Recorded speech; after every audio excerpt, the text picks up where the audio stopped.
주옵소서. 한 사람 한 사람을 친히 어루만져 주시옵소서. 주여 역사하여 주시옵소서.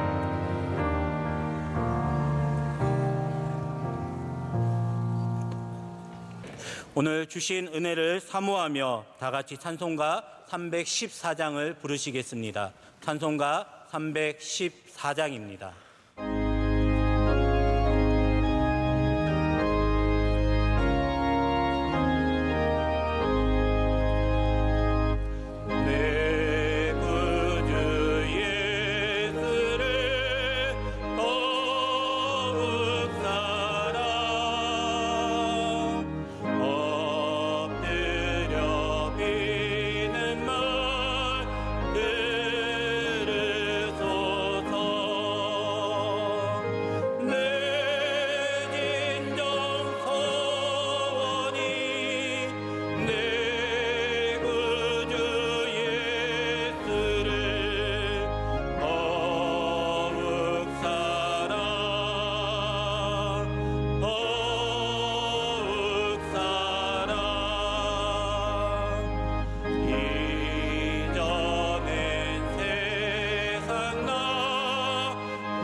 오늘 우리에게 주시는 하나님의 말씀은 구약성경 다니엘 5장 1절에서 4절까지입니다.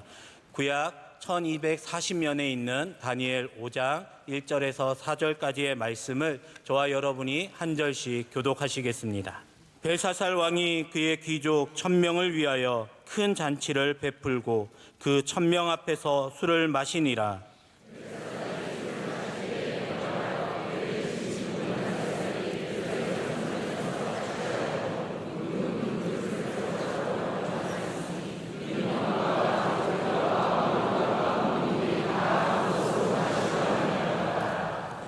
이에 예루살렘 하나님의 전 성소 중에서 탈취하여 온 금그릇을 가져오매 왕이 그 귀족들과 왕후들과 후궁들과 더불어 그것으로 마시더라.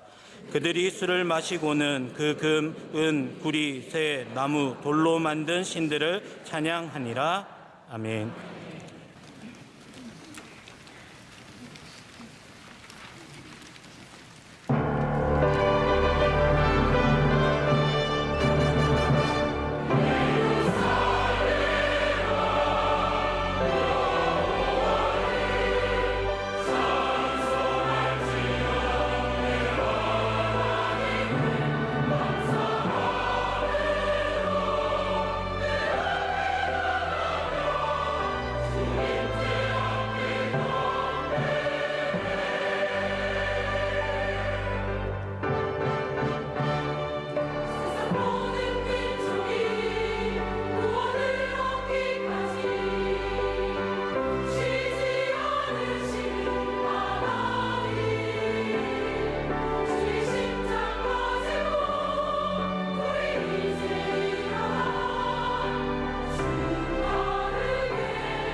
이제 말씀으로 은혜 받는 시간입니다. 담임 목사님께서 큰 잔치가 멈추다라는 제아의 말씀 선포하실 때 큰 은혜의 시간이 될 줄로 믿습니다. 할렐루야. 오늘 저녁에 발걸음을 또 교회로 향하시고 예배로 향하신 여러분들, 주님께서 그 발걸음을 기뻐 받으십니다.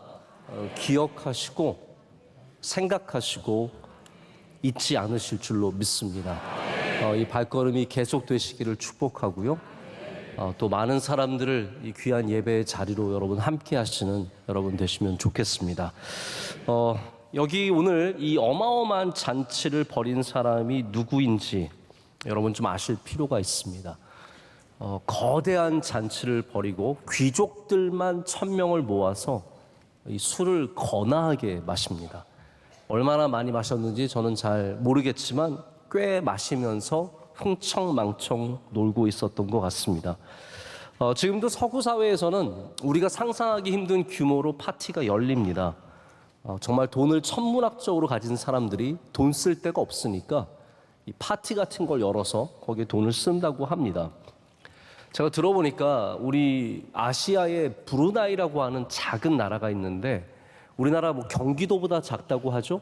근데 이 브루나이는 석유가 어마어마하게 나서 이 국왕이 정말 부자라고 합니다.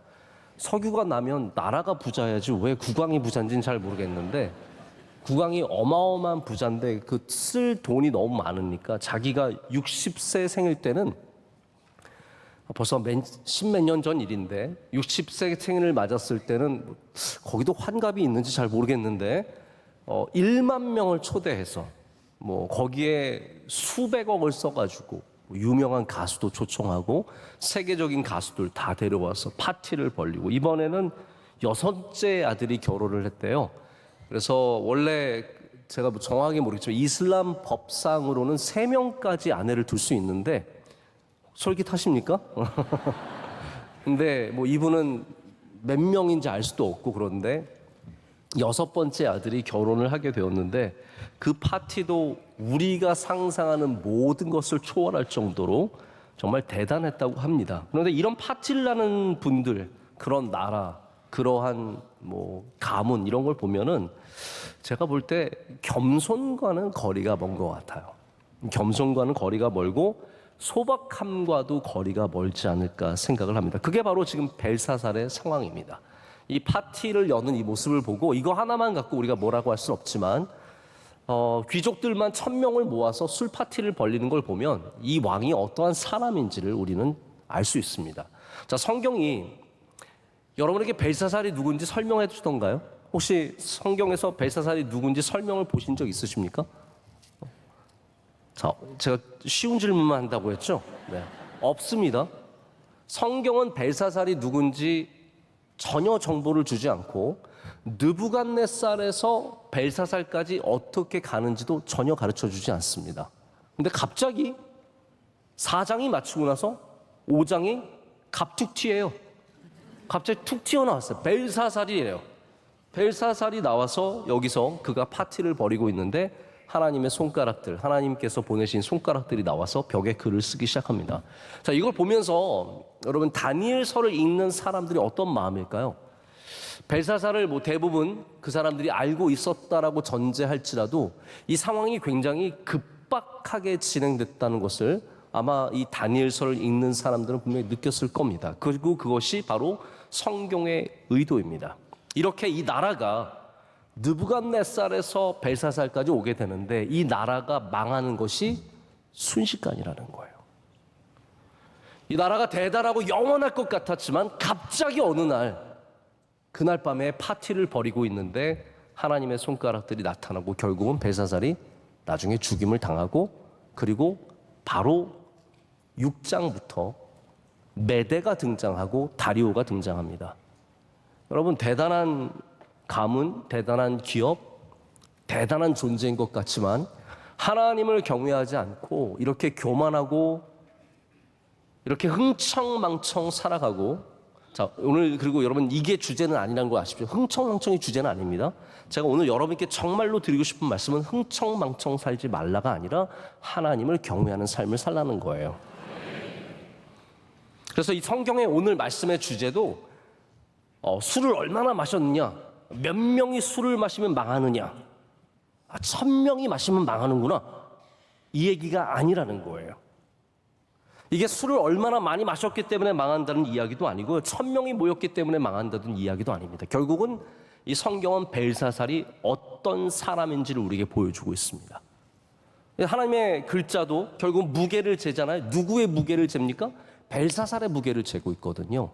이 사람이 어떠한 사람이냐 하면 바로 하나님을 업신여기고 경멸하고 그런 모든 행위가 여호와의 전에서 얻은 그 금그릇에 술을 마시는 모습, 그리고 함께 그 그릇을 쓰고 그리고 나서 온갖 우상들을 찬양하는 이 모습에서 다 드러나게 된다라는 말입니다.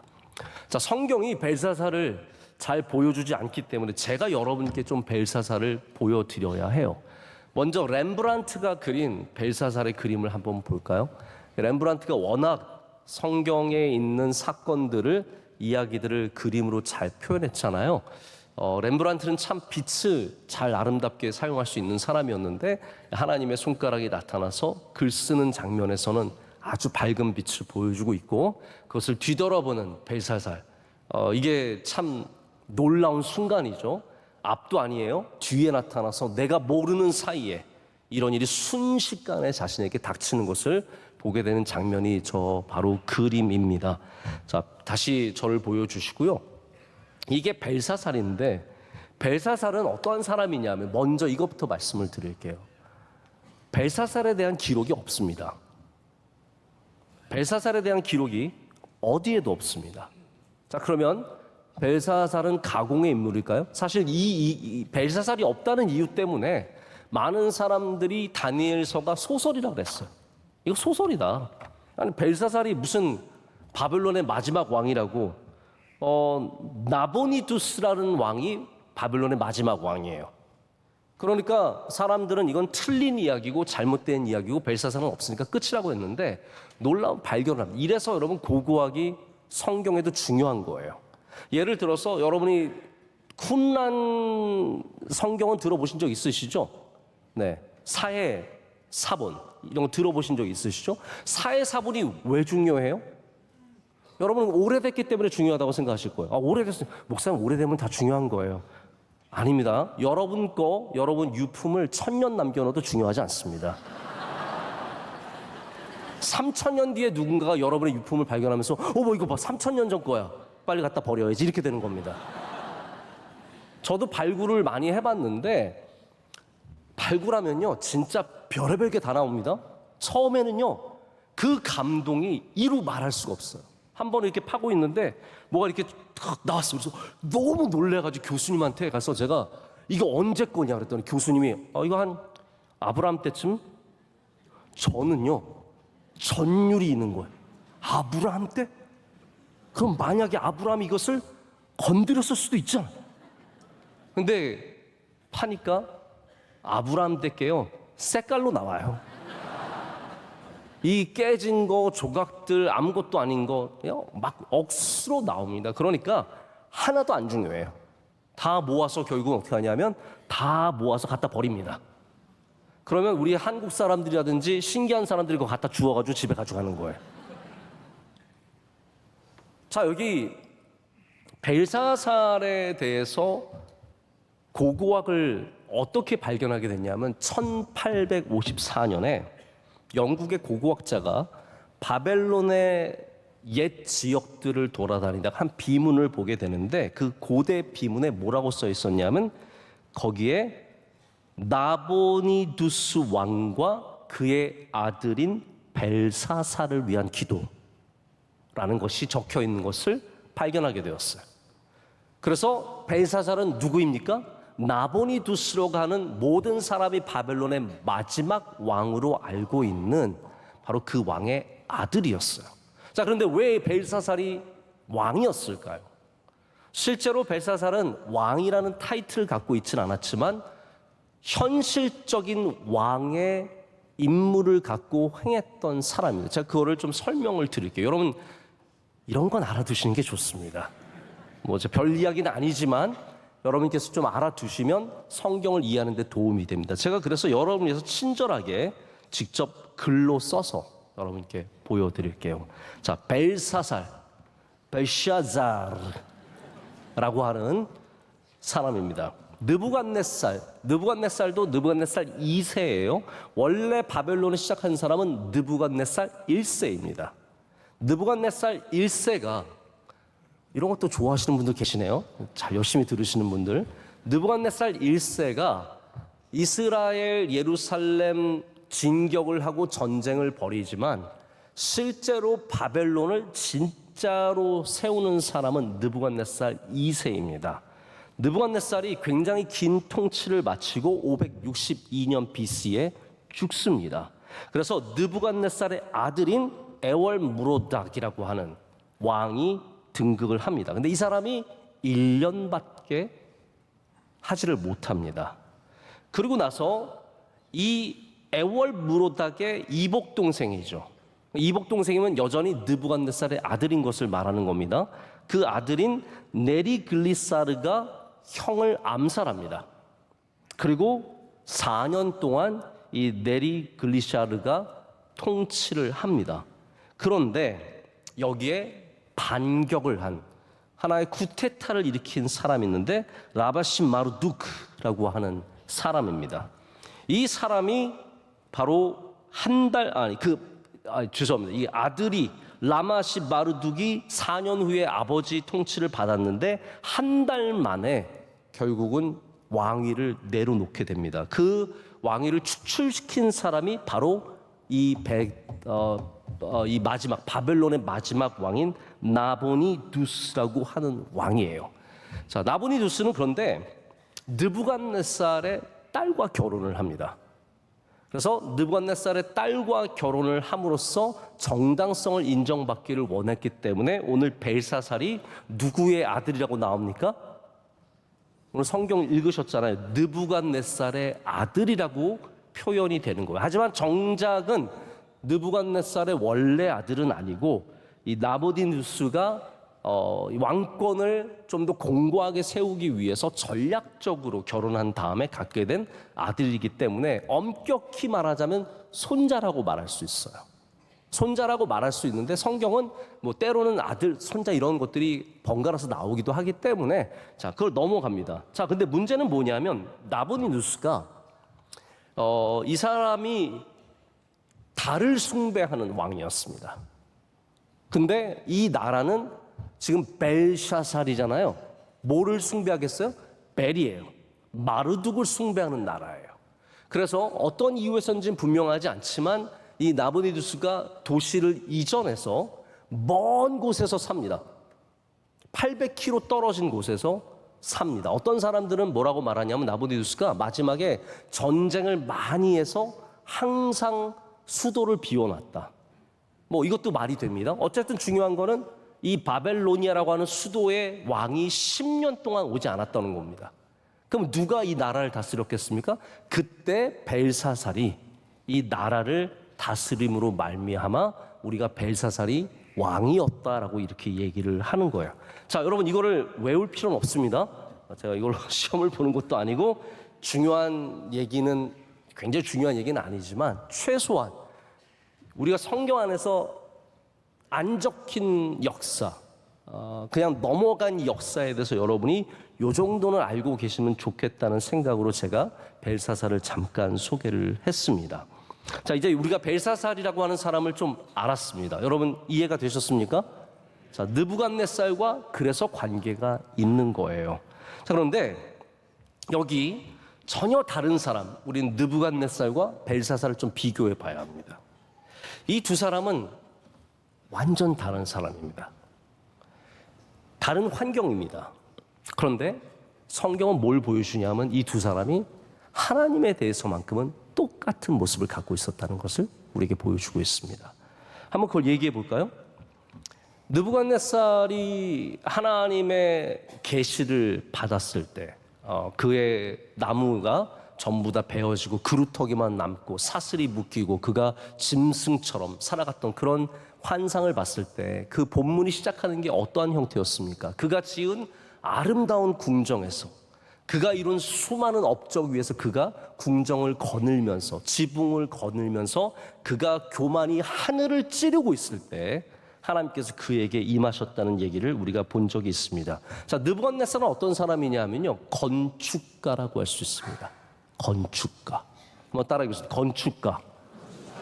여러분 잠 깨시라고 제가 시키는 거예요. 건축가예요. 아까도 말씀드렸지만 느부갓네살 1세가 바벨론을 열었다면 바벨론을 멋지게 세운 사람은 바로 이 느부갓네살 2세입니다. 제가 요즘에 우리 미국에 있는 학교에서 오신 일행들이 계셔서 제가 어제도 좀 잠깐 모시고 다녔는데 그분들이 한국의 이 발전한 모습을 보면서 정말 감탄을 합니다. 어떻게 이렇게 아름답게 또 멋지게 나라가 세워질 수 있느냐. 전쟁을 치른 나라가 어떻게 이렇게 발전할 수 있느냐. 자, 우리나라도 건축가들이 있었습니다. 기업의 건축가들이 있었고 정치의 건축가들이 있었고 교회의 건축가들이 있었습니다. 할렐루야. 그렇죠? 이 수많은 것들을 이룬 지도자들이 있었다라는 거죠. 근데 그 가운데 교만해져서 없어진 사람들이 의외로 많습니다. 대단한 업적을 이룬 것 같지만 어마어마한 이룬 것 같지만 그 가운데 자기가 이룬 업적 위에서 정말 어떻게 보면 황폐한 삶을 살고 그리고 부끄러운 삶을 살다가 그것 가운데 결국은 다 말아먹고 사라진 그런 사람들도 있지 않습니까? 느부갓네살이 바로 그런 케이스죠. 그가 건축가였지만 그가 갖고 있는 모습 중에 하나는 뭐냐면 하나님을 경멸하는, 하나님을 인정하지 않는 교만한 마음이었고 하나님께서 그것을 치시고 그가 어려운 세월을 7대 지나서 결국 다시 돌아와서 하나님을 고백하는 장면으로 사장이 맞춰집니다. 자, 이게 느부갓네살의 이야기예요. 우리가 벨사살을 다시 한번 얘기해 볼까요? 벨사살은 오늘 잔치를 벌리는 왕으로 나타납니다. 그리고 하나님께서 똑같이 느부갓네살과 똑같이 그에게 나타나셔서 심판의 메시지를 던집니다. 자, 그런데 벨사살은 이렇게 하나님께 똑같은 심판의 메시지를 받지만 느부갓네살과는 전혀 다른 왕이에요. 자, 그걸 좀 설명을 드리고 싶은 거예요. 그의 조부는 나라를 지은 사람이에요. 그런데 벨사살은 어떤 사람입니까? 그는 나라를 소비하는 사람입니다. 자, 우리 집에서 꼭 엄마들이 힘들 때 그런 얘기 합니다. 밥하는 사람 따로 있고 밥 먹는 사람 따로 있냐. 집 치우는 사람 따로 있고 집 어지럽히는 사람 따로 있냐. 저도 보면 그래요. 딱 역할이 나눠져 있어요. 집을 치우는 사람이 있는가 하면 집을 어지럽히는 사람이 있습니다. 지금 벨사살과 느부갓네살의 관계가 딱 그겁니다. 느부갓네살이 어떠한 잘못을 저질렀던 간에 느부갓네살은 나라를 세운 사람인데 벨사살은 세운 게 하나도 없어요. 오직 자기의 조부가 세운 그 수많은 업적들을 누리기만 하고 소비하고만 있는 사람이었다는 겁니다. 흥청망청 쓰는 사람이었습니다. 잔치를 벌이고 술을 마시고 그리고 술이 취하자 사람들에게 금그릇을, 성전의 그릇을 가져와서 거기다 술을 따라 나눠주는 정말로 파티 크레이지 킹이라고 할 수 있는 정말로 모든 것을 쓰기만 하는 사람이었습니다. 자, 여러분들도 한번 생각해 보세요. 나는 세우는 사람인가 쓰는 사람인가? 제가 어제 인도에 있는 목사님한테 전화가 왔어요. 그래서 한참 병원에 문상을 갖다가 그 앞에서 한참 통화를 했는데 제가 인도 목사님과 전화 통화를 좀 꺼려합니다. 왜냐하면 육성 바로 앞에서 들어도 잘 못 알아듣는데 전화로 얘기하면 진짜 알아듣기 힘듭니다. 인도 영어가 굉장히 알아듣기 힘듭니다. 그래서 제가 웬만하면 텍스트로 이렇게 서로 주고받기를 원하는데 이분이 통화하기를 원하셔서 통화를 했어요. 우리 교회도 오셨던 적이 있었던, 지난번에 오셨던 목사님 혹시 기억나세요? 네, 우리 사티시 목사님. 그분이랑 통화를 길게 했어요. 근데 이분이 저한테 하나님께서 당신에게 주신 좀 가슴 떨리는 비전이 있다고. 전 그런 얘기 들을 때 좀 약간 무섭습니다. 네. 자기에게 비전이 있다고. 나 그 비전을 좀 너와 쉐어를 하고 같이 일을 위해서 좀 일을 했으면 좋겠다고 하면서 저한테 또 이런 말씀하실 때 되게 부담. 내가 너한테 처음 전화했어. 제발 여러분 저한테 처음 전화하지 마시고요. 다 돌리시고 나서 마지막에 전화해 주십시오. 처음 전화했다는 말이 엄청 부담스러운 거예요. 그래서 이분이 뭐라고 얘기를 하냐면 이분의 주장은 이거예요. 지금 뭐 한국 교회뿐만 아니라 많은 교회들이 리더들이 그 전에 이루어 놓은 부흥과 영광을 지금 누리고만 있다. 누리고만 있다. 일하려고 하지 않고. 그래서 목사님이 한국 목사님한테 좀 큰 교회 목사님한테 뭐 좀 하자 그러면 나는 바빠서 아무것도 못합니다. 우리 교회 바빠서 아무것도 못합니다. 다 이런다는 거예요. 그러면서 우리가 누리기만 하면 어떡하냐. 우리가 새로운 것들을 만들어가고 세우고 짓고 더 성장시키고 발전시켜야 되지 않겠느냐. 교회들이 다시 깨어나고 일어나야 하는데 그런 얘기를 하시면서 그래서 내가 교회 지도자들을 모아서 우리 교회 말고요. 그분의 교회에서 컨퍼런스를 하려고 하니까 네가 꼭 와야 된다. 너부터 꼭 와라. 왜냐하면 네가 잘 못하고 있으니까. 그런 말을 하지 않았지만 저에게 너가 못 그런 느낌이죠. 너도 다 말아먹고 있지 않느냐.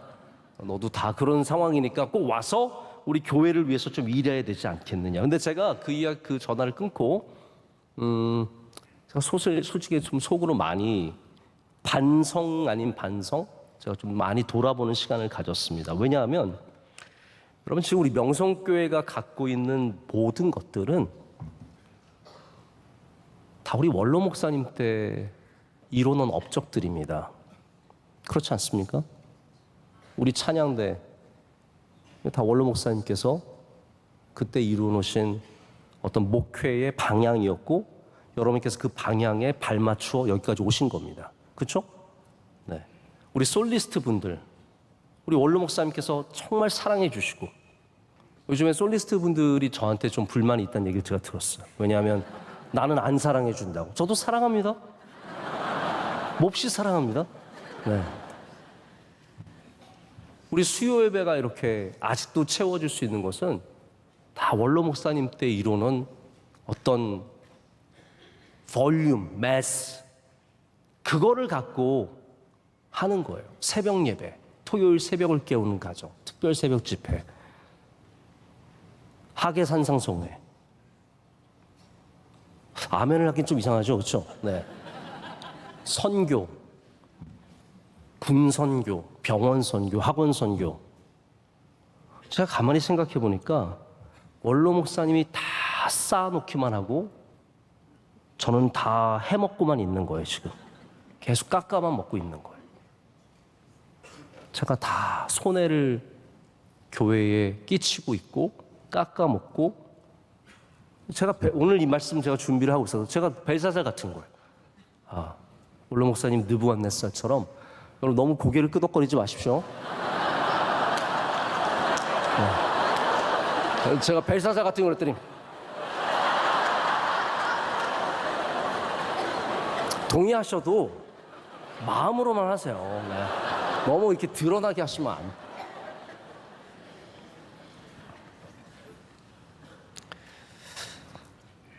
저는 우리 때에도 하나님께서 우리에게 주시는 은혜가 있어야 된다고 생각합니다. 느부갓네살의 업적으로만 살아가는 벨사살이 되어서는 안 됩니다. 우리에게 주시는 은혜로 살아가야 하죠. 우리가 이루어야 할 비전들이 있어야 하고 우리가 만들어가야 할 일들이 있어야 하고 우리가 세워가야 하는 일들이 있어야 합니다. 저는 업적주의자는 아닙니다. 저는 업적을 남기고 싶은 사람도 아니고 업적을 남기고 싶은 마음도 별로 없습니다. 저는 누군가에게 나중에 막 어마어마하게 귀하게 평가가 받고 싶은 마음도 없습니다. 저는 다만 저에게 주신 이 소명을, 사명을 잘 감당해서 언젠가 다음 세대에게 넘겨줄 때 하나님께서 기뻐하실 수 있도록. 여러분 그러려면 우리가 반드시 은혜 받아야 되고요. 우리 때에 반드시 이루어질 일들이 있어야 할 줄로 믿습니다. 벨사살처럼 살아가서는 안 됩니다. 자, 이렇게 느부갓네살과 벨사살이 참 다른 사람이에요. 그러나 같은 모습이 있다니까요. 느부갓네살은 빌더고 벨사살은 스펜더입니다. 다 쓰는 사람이에요. 그러나 둘 다 하나님 앞에서는 거만하기가 그지없는 사람들이 공통점입니다. 여러분, 오늘 말씀의 핵심을 술 먹고 버림받고 파티하다 버림받고 그거로 생각하시면 안 됩니다. 거만해지면 버림받습니다. 자신의 소유와 자랑 위에서 하나님을 업신여길 때 여러분이 뭘 지으셨던, 여러분이 뭘 썼든, 창립자이든 무너뜨리는 자이든 하나님의 존재를 가볍게 여긴 이 두 사람은 똑같이 심판을 받게 되고 결국은 벨사살은 더 나아가서 나라까지 망하게 되는 지경에 이르게 됩니다. 벨사살이 1000명의 귀족을 불러서 파티를 하고 있죠. 여러분, 1000명이 많은 숫자예요, 적은 숫자예요? 자, 이거 보십시오. 누군가는 많다고 생각하실 거예요. 누군가는 적다고 생각하실 거예요. 만약에 우리가 수요예배에 우리 수요예배는 3000명이 나옵니다. 그럼 어떤 분들은 3000명이 수요예배 나온다고요? 이렇게 얘기하실 것이고, 원로 목사님은 망할 때가 다 됐구나라고 생각하실 거예요.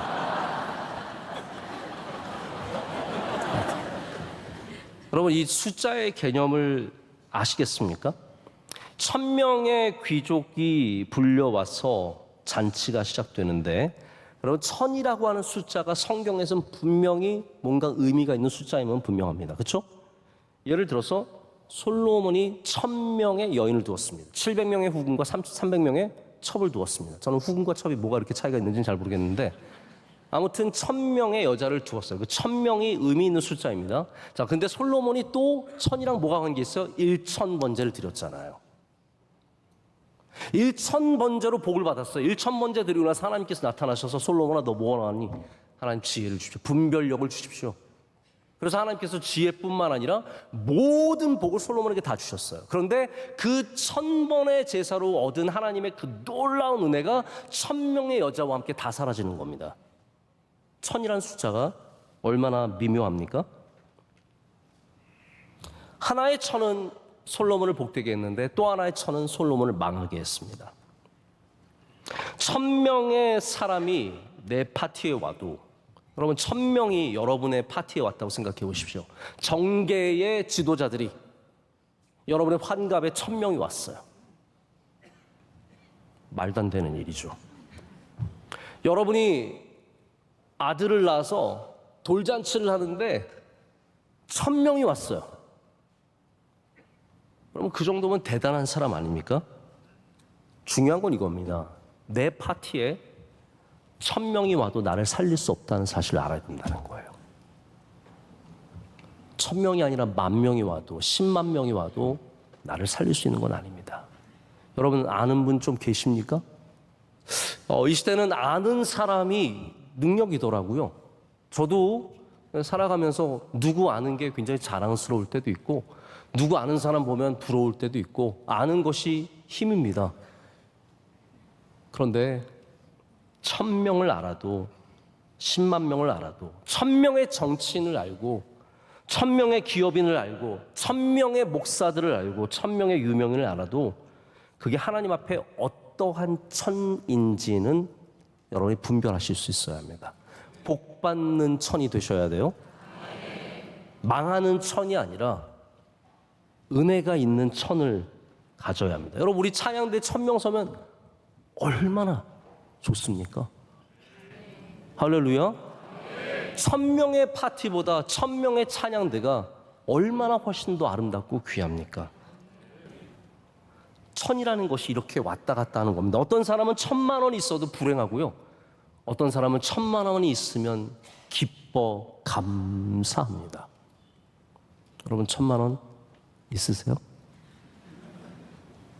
있으시면 진짜 감사하셔야 합니다.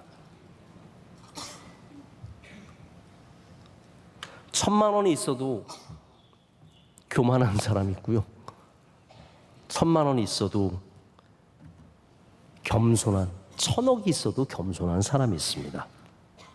이 숫자는 단지 우리의 자세와 마음을 전하는 도구일 뿐입니다. 근데 여러분, 여기에 1000명이 어떻게 느껴지십니까? 정말로 하나님께서 이 1000명 때문에 그런 벌을 주셨을까요? 야, 뭐 파티에 1000명, 980명 왔으면 살았는데 하필이면 1000명 와서 벨사살이 죽었을까요? 아니면 아까 말씀드린 것처럼 3절에 나온 술을 마셔서 벨사살이 벌을 받았을까요? 제가 여러분에게 오늘 파티에도 삽니다, 술 마셔도 삽니다 그런 얘기를 하는 건 아닙니다. 근데 여러분 또 중요한 게 있어요. 사실 술 얘기도 중요해요. 근데 우리가 예를 들어서 너무 하나의 사건에 도덕적으로 함몰해 버리면 다른 것들의 중요함을 잃어버립니다. 무슨 말인지 이해가 가세요? 술 이야기, 여러분 술이 또 이런 얘기만 한참 걸리는데요. 자, 술이 신앙의 중요한 어떤 요소입니까 아닙니까? 중요한 요소죠. 여러분 혹시 뭐 구역 예배 드린다면 같이 술 마시러 가세요? 네? 뭐 이렇게 부서끼리 모여가지고 딱 한 다음에 해가지고 같이 이렇게 가서 이렇게 부서 마시고 끝나는 맥주가 최고야. 이러십니까? 술을 우리가 이렇게도 얘기할 수 저렇게도 얘기할 수 있는데 문제는 뭐냐면 그 얘기만 하고 있기 때문에 문제입니다. 여러분 신앙은 훨씬 더 넓고요. 할렐루야. 훨씬 더 중요한 이야기가 많아요. 이거 갖고만 얘기하면 안 된다라는 거죠. 근데 이거를 무기로 삼아서 이것만 마치 뭐가 문제가 있는 것처럼 다루는 것은 교회가 굉장히 좁아질 수밖에 없는 겁니다. 저는 여러분이 다니시면서 술 마시는 거 절대로 좋아하지 않습니다. 제발 저한테 좀 안 보이게 하세요. 너무 보여요. 제가 보이면 어떡하겠어요? 뭐 이분은 통도 크네, 술도 잘 마시네 이렇게 생각할 것 같으세요? 아닙니다. 저 별로 그렇게 좋지 않습니다. 좋아하지 않습니다. 그러나 그게 여러분의 사실 구원과는 별로 상관없는 문제입니다. 이걸 또 자유함으로 얻으시는 분들 계실까 봐 큰일 나는데 거봐 아내를 툭툭 거봐 구원이랑 상관없대잖아. 내가 얘기했지 구원이랑 상관없다고. 꼭 이러지 마시고요. 안 마시는 분은 하나님께서 분명히 기뻐하십니다. 당연하죠. 너무나 당연한 겁니다. 제가 어디서 들어보니까 어떤 유명한 목사님이 요즘에 술 많이 드시는 것 때문에 굉장히 이슈가 되고 있다고. 근데 그분도 저도 이해가 안 가는 게 좀 모르게 먹으려면 옛날 우리 여러분 장신대 교수님들도 계시는데 장신대 유명한 얘기들 많아요. 장신대 기숙사에서 전도사님들이 전화해서 이 통닭 주문하잖아요. 통닭 주문한 다음에 맥주는 밑에 꼭 깔아주세요. 그게 뭐 냉면 밑에 고기 깔아달라는 스님이랑 뭐가 달라요? 고기는 냉면 밑으로 꼭 넣어주세요. 고기 좀 밑으로 넣으라니까. 이러면서 드시는 거랑 맥주 통닭 밑에 갖고 들어오는 거랑 뭐. 저는 안 마시는 게 100만 배, 1000만 배 낫다고 생각을 해요. 자, 그러나 다시 말씀드리지만 이게 구원의 문제는 아니에요. 다시 또 반복할까요? 네. 지금 벨사살의 문제를 1000명이냐 술이냐로 판단하시면 안 된다는 말입니다. 벨사살의 진짜 문제는 하나님을 경외하지 않는 마음, 교만한 마음, 거만한 마음이라는 거예요. 여러분이 갖고 있는 그 마음이 술보다 훨씬 더 위험한 것이고 1000명의 사람보다 훨씬 더 위험한 겁니다. 자, 그런데 여기 술을 마시면서 하나님의 전에서 가져온 그릇을 너무나 모욕되게 사용하고 있었고 그리고 우상 숭배로까지 이어지지 않습니까? 제가 느부갓네살이랑 자꾸 비교하게 되는데 느부갓네살이 그래도 완전히 망하지 않은 것은 그래도 그가 지킬 것은 지키는 사람이었어요. 네. 자다가 깼나 봐요. 네. 느부갓네살은 지킬 건 지키는 사람이었어요. 예를 들어서 느부갓네살이 예루살렘의 성전을 무너뜨린 장본인이에요. 그렇지 않습니까? 그래서 거기에 있는 그릇을 다 성소에 있는 그릇을 다 가져왔어요. 여러분 이거 한번 생각해 보시죠. 우리나라가 지금도 일본에게 빼앗긴 문화재를 되찾는 반환 요구를 하고 있지 않습니까? 근데 일본 애들이 잘 들어주던가요? 아니에요. 별의별 이유를 다 대면서 우리나라에서 이 찬탈이라 그러나요? 약탈? 네, 여러분도 저랑 비슷하게 약하시군요. 이런 거에 또 막 가져간 그 모든 물건들을 일본은 돌려줄 생각이 없습니다. 얼마나 솔직히 억울합니까? 그러니까 이스라엘 사람들이 자기네 성전에서 가져간 그릇을 보면 마음이 얼마나 아프겠어요. 지금도 영국이 아프리카에서 가져온 오벨리스크를 그대로 안 돌려주고 있잖아요. 그들이 뭐 프랑스도 마찬가지고 이 나라들이 수많은 나라를 식민지화하고 그들의 거 다 뺏어가고 뭐 피까지 다 뽑아먹을 정도로 하면서 그들의 문화재까지 가져가서 돌려주지 않고 있거든요. 대형 박물관 가면요, 정말 아프리카랑 아시아랑 수많은 식민지에서 가져온 문화재가 쌓여 있습니다. 그게 다 어떻게 얻은 겁니까? 다 뺏어온 거잖아요, 한마디로 말해서.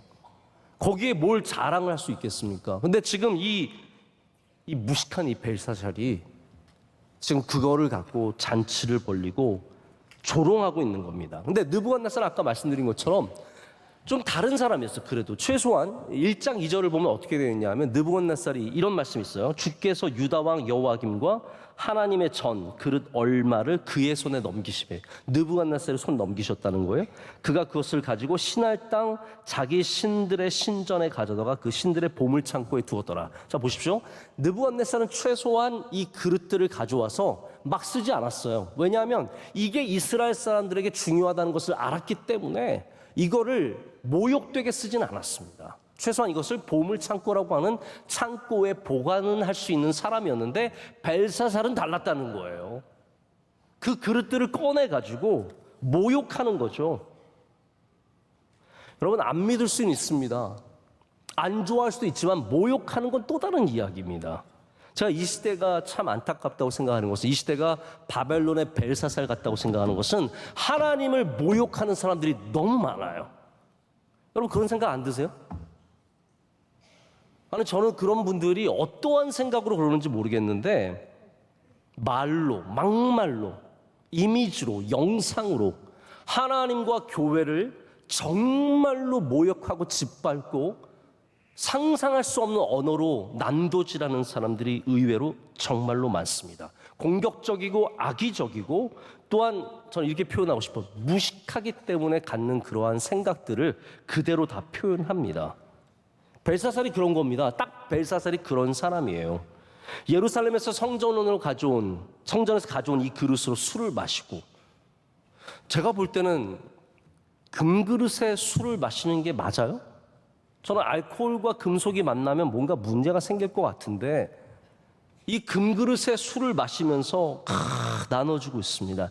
이게 술맛 좋으라고 한 걸까요? 아니에요. 오직 하나님의 거룩한 것들을 모욕하고자 하는 마음이 벨사살에게 있었기 때문에 행하는 겁니다. 제가 이거를 추측하는 게 아니에요.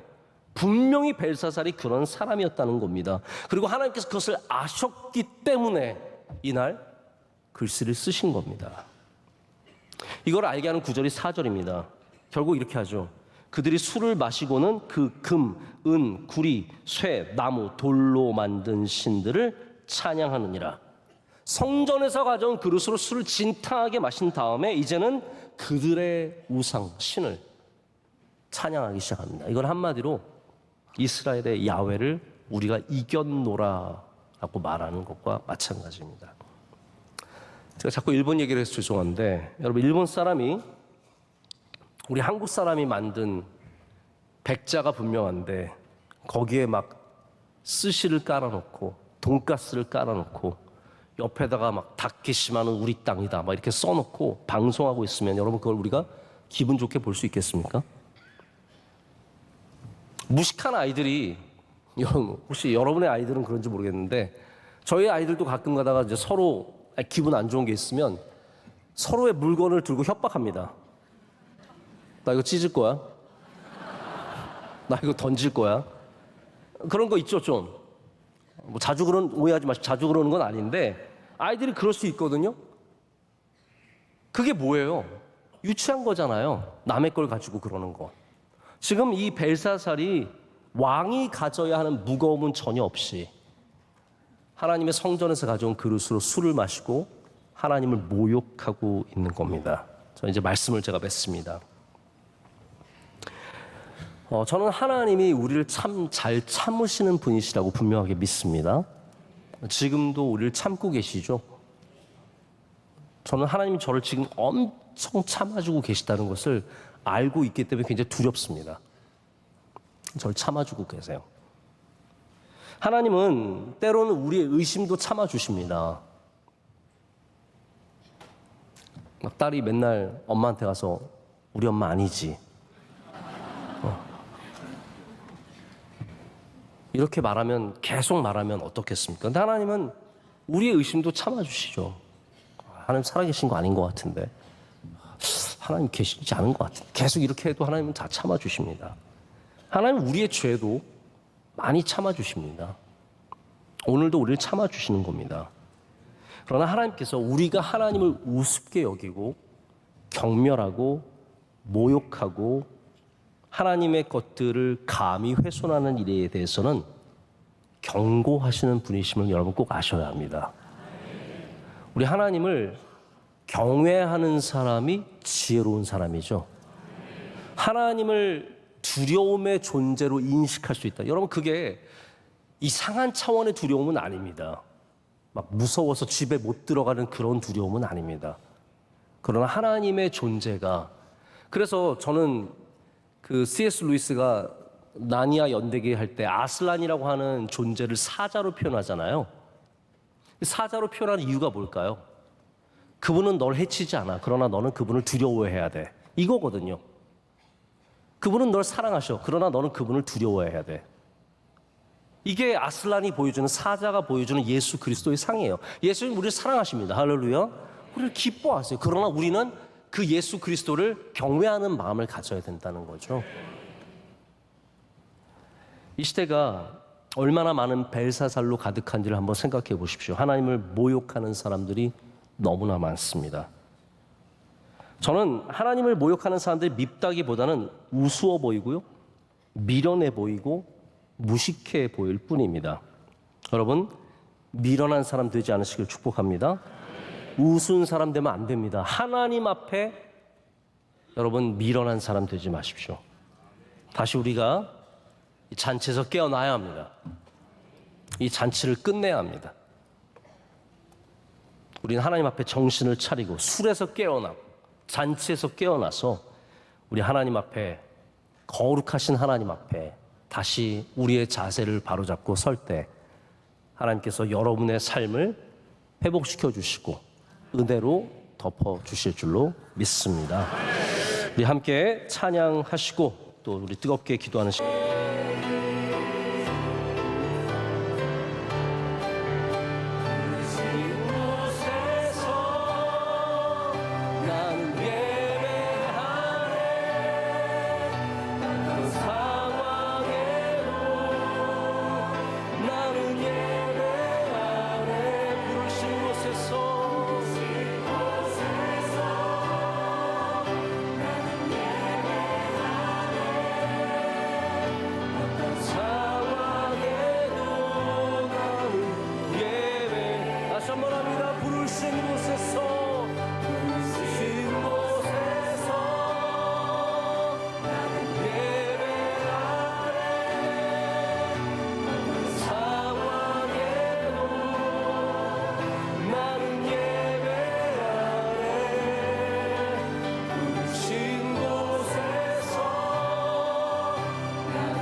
이제 우리 주 예수 그리스도의 크신 은혜와 하나님 아버지의 영원하신 사랑과 성령님의 함께하시며 임재하심이 주의 말씀을 우리 마음밭에 심고 나아가는 주의 모든 사랑하시는 백성들 가운데 이제로부터 영원토록 함께 하시기를 간절히 축원하옵나이다. 아멘.